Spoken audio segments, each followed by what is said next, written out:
Bonjour à tous, avec l'aide de Dieu, nous allons étudier le Rambam, le troisième chapitre de Sanhedrin ve'Onshinam Surim Lahem, les lois relatives au grand tribunal et aux peines qui leur sont confiées. Perek Shlishi Halacha Aleph. Juste rappeler qu'on a appris dans le passé qu'il y a le grand Sanhedrin, dans lequel siègent 71 juges. Il y a après le petit Sanhedrin, dans lequel siègent 23 juges. Et il y a donc le Bedin, le tribunal, dans lequel siègent 3 juges. Halacha Aleph, Ademata Yoshvim Dayan Bedin. Jusqu'à quelle heure les juges siègent-ils au jugement? Alors, en ce qui concerne le Sanhedrin Ktana, le petit Sanhedrin de 23, ou Bedin Shel Shlosha, le tribunal de 3, eux, Yoshvim Achat Filata Shachar, ils siègent depuis après la prière du matin, Ad Sof Sheshot Bayom, jusqu'à la fin de la 6e heure de la journée, c'est-à-dire jusqu'à midi. Mais après ça, n'ont pas le devoir de siéger. S'ils veulent, ils peuvent continuer, mais ils n'ont pas le devoir. Aval Bedin Gadol, mais en ce qui concerne le grand tribunal, eux, ça commence plus tôt et ça finit plus tard. Ils siégeaient depuis le moment où on offre le sacrifice quotidien du matin, c'est-à-dire depuis qu'il fait jour, qu'on voit de la lumière du côté est. Donc c'est bien avant, donc après la prière de Shachrit, donc c'est depuis Tamid Shel Shachar, à Tamid Shel Ban Arbaim, jusqu'au Tamid, jusqu'au sacrifice quotidien de l'après-midi, qui était offert une demi-heure après Chatzot, après midi, donc jusqu'à midi et demi, donc quand on va du principe que la journée elle commence à 6 heures, elle finit à 18 heures. Obe Shabbatot veyamim tovim, les jours de Shabbat et les jours de fête, que le tribunal n'a pas le droit de juger, mais il y a besoin de répondre à des questions halachiques du public. Yoshvim bebet hamed rashaber habayit, il siégeait dans la maison d'études qu'il y avait dans le mont du temple.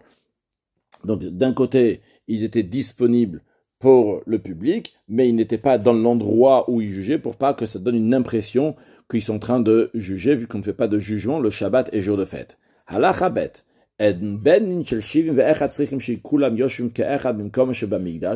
C'est pas nécessaire qu'il y ait toujours les 71 qui vont siéger dans l'endroit, donc il y a dans le temple, l'endroit dans l'Ishkat Agazit, et la Be'et Yutzrichim Leitkabet, uniquement lorsqu'ils ont besoin de se rassembler. Bitkat Kulam, à ce moment-là, ils vont se rassembler.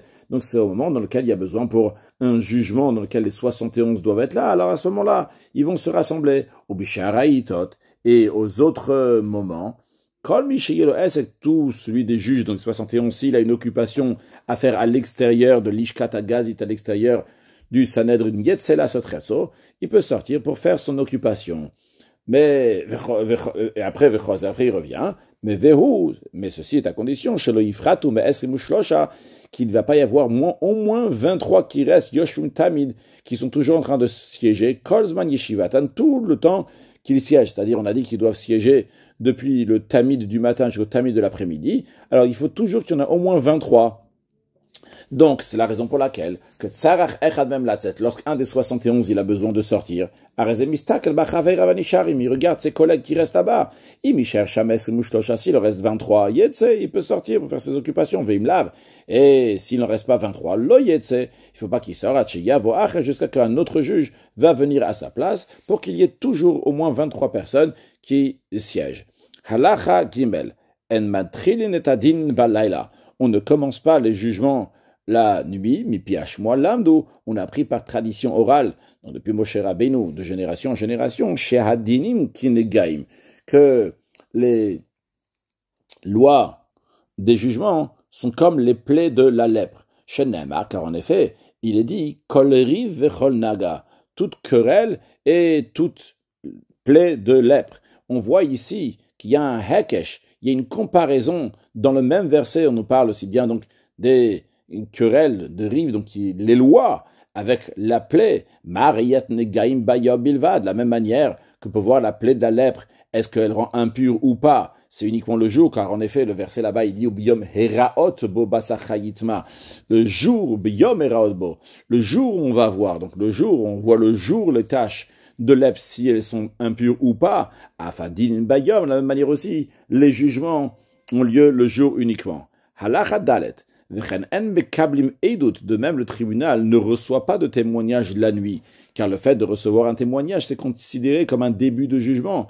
De même, ils vont pas rendre authentique un document la nuit. Balayla. car authentifier un document, c'est considérer commencer un jugement. Au bedin et mamonot, en ce qui concerne les lois pécuniaires, et mitril ou bayom, s'ils ont commencé le jugement le jour, mutar ligmor adin balayla, ils ont droit de finir le jugement la nuit. En effet, il y a un autre verset qui dit que veshaftu et ha'am bechol et, qui vont juger le peuple tout le temps. Le fait qu'il y a écrit tout le temps, c'est-à-dire que des fois il y a aussi la nuit. Comment il y a aussi la nuit, qu'ils ont droit de finir donc ce jugement-là la nuit. Par contre, ça c'est uniquement pour les lois pécuniaires, pour les lois de la peine capitale. Même le Gmar dit, même la conclusion du jugement doit être le jour et non pas la nuit. Alachae, hanachalot, les lois d'héritage ou les héritages tout simplement, kadinin se considéraient comme les jugements. Donc, c'est-à-dire les jugements donc, de lois pécuniaires. Shenem Abahem, à propos duquel il est dit, les chukat mishpat, un décret de justice. Donc, de là on apprend que partager l'héritage, c'est comme les lois pécuniaires, les fichas, c'est la raison pour laquelle c'est pour ça que le tribunal ne commence pas à juger le partage des héritages pendant la nuit, comme les lois pécuniaires qu'on ne commence pas pendant la nuit. Dans un cas où il y a deux personnes qui sont venues, sont rentrées pour visiter le malade, donc quelqu'un qui était malade, qu'il allait bientôt mourir, et il a ordonné, il a fait un testament, il a dit « j'aimerais que vous partagez mes biens comme ci, comme ça après ma mort », eh bien ces deux-là, qui sont des témoins, kodim, ils écrivent le testament de ce malade, et ils signent dessus comme des témoins, ils le font, et après, lorsque ce document-là va arriver au tribunal, lorsque ce témoignage va venir au tribunal, eh bien le tribunal va le juger, et ils vont dire « voilà, il faut partager comme ci et comme ça, basé sur ce testament-là ». Mais ces deux-là, ve'enosindin, il ne peut pas faire le jugement, parce qu'ils sont seulement deux, et pour le tribunal, il en faut trois. Maintenant, veimayu shlosha, si, lorsqu'ils sont venus visiter le malade, ils n'étaient pas deux, mais ils étaient trois, et il a ordonné, il a fait un testament, comment partager ses biens après sa mort. Alors, là, vu qu'ils sont trois, ils ont le choix. Ratsu, s'ils veulent, ils écrivent le testament, ils vont signer à titre de témoin et non pas à titre de juge. Ça, c'est s'ils veulent être des témoins et non pas des juges. Maintenant, Ratsu, s'ils veulent juger ce testament, quand on dit juger, ça veut dire mettre en application ce testament à titre de juge, eh bien, au Sindin, ils peuvent faire le jugement. C'est-à-dire de la même manière que si ces trois-là, ils siégeaient en tant que juges, et il y aurait eu deux témoins qui seraient venus et ils auraient dit, voilà, telle et telle personne avant de mourir nous a dit telle et telle chose, maintenant il faut mettre en application. Donc ces trois-là, qui sont juges, ils vont appliquer ce que les deux témoins vont dire,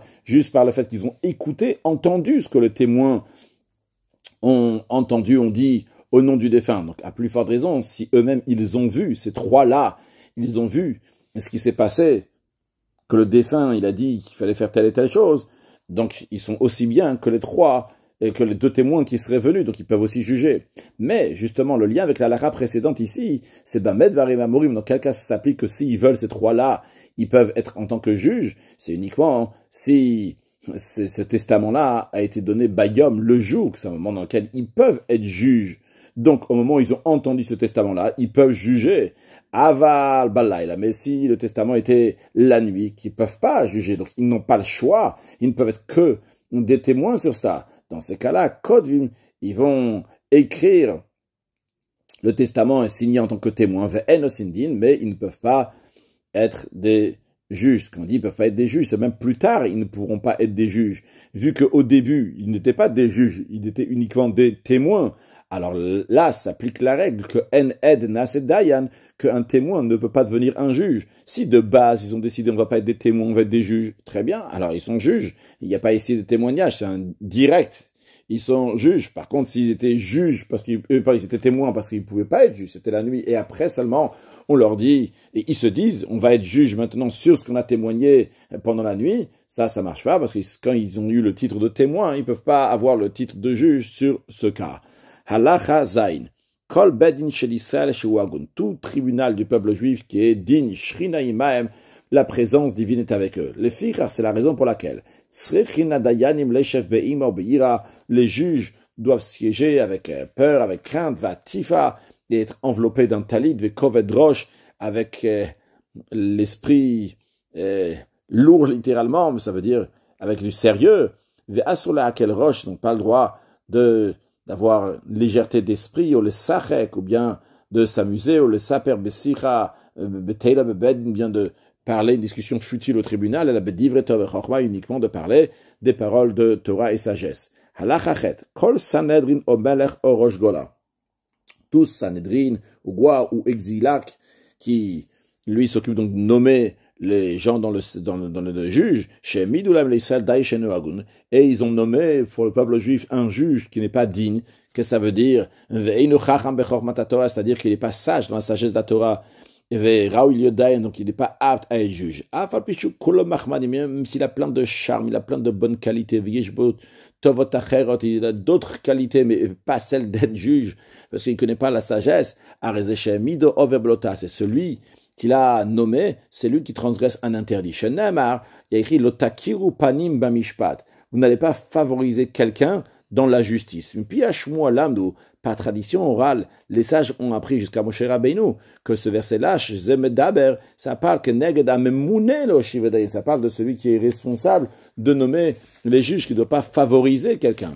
Amrou Chachamim, nos sages ont dit, Shema Tova, peut-être tu vas dire, Ish ploninae, cette personne-là, elle est beau, elle a des belles actions. Oshivenu Dayan, je vais le faire siéger en tant que juge. Ish ploni Krovi, telle personne, c'est mon proche de famille. Oshivenu Dayan, je vais le faire siéger en tant que juge. Ish ploni Yodea Becholash, cette personne-là, elle sait bien parler toutes les langues. Oshivenu Dayan, je vais la faire siéger en tant que juge.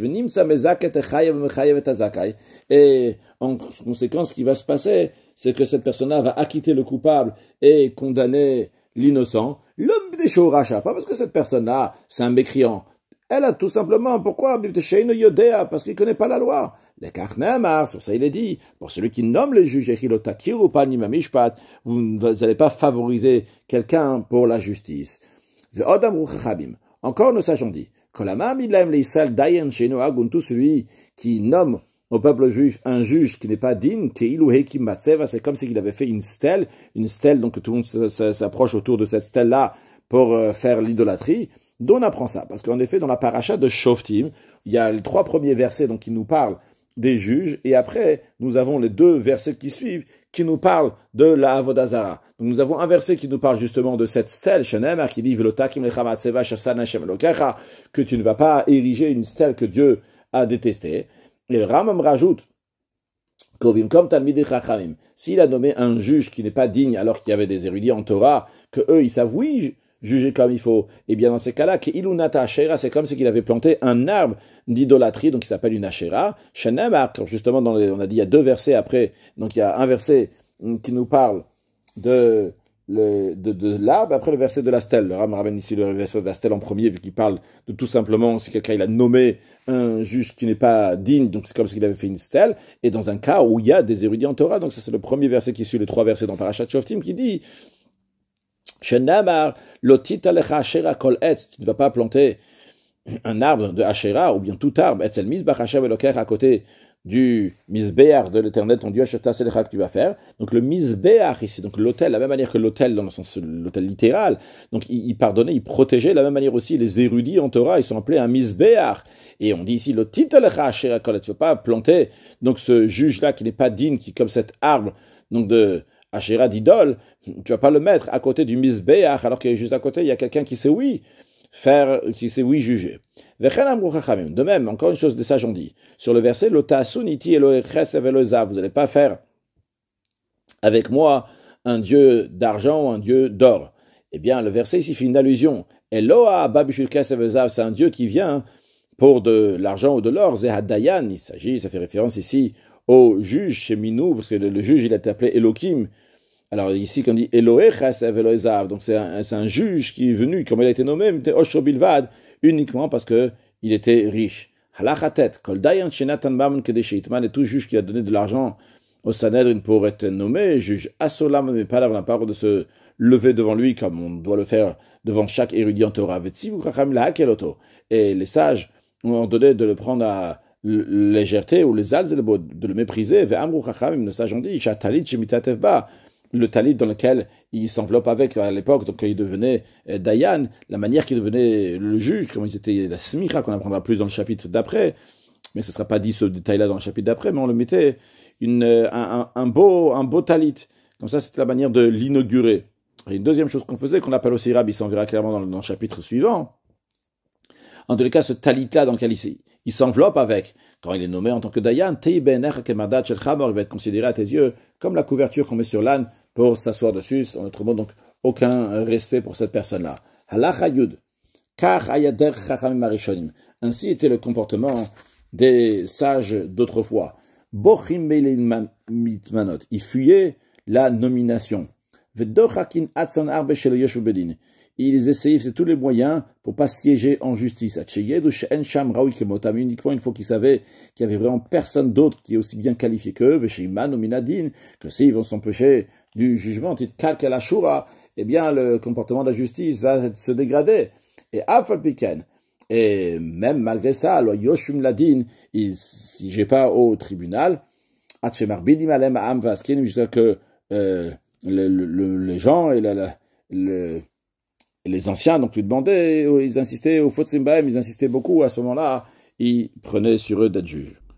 Conclure avec un mot de Chassidut basé sur ce qui est expliqué dans ce chapitre-là, dans le chapitre suivant. Dans le chapitre suivant, on verra que si quelqu'un a nommé un juge qui ne convient pas, eh bien, il n'est pas considéré juge. C'est comme si quelqu'un il avait pris un sacrifice à un animal pour le mettre en sacrifice, mais il a un défaut physique, il n'est pas kadosh. Alors le rabbi en déduit de là que si il est oui comme il faut, à ce moment-là, le dayan, il est comme un sacrifice. De la même manière que le sacrifice est gdushat hagouf, que le corps même du sacrifice de l'animal, il devient kadosh. De la même manière aussi, le juge, et d'après ce qu'on sait, ce qui est écrit dans le Zohar, que Raza de Kobana Olat, Raza de Ensof, que le secret du sacrifice, la profondeur du sacrifice va jusqu'au secret du Ensof, c'est-à-dire que la sainteté du Dayan, elle est liée avec Raza de Ensof, le secret du Ensof.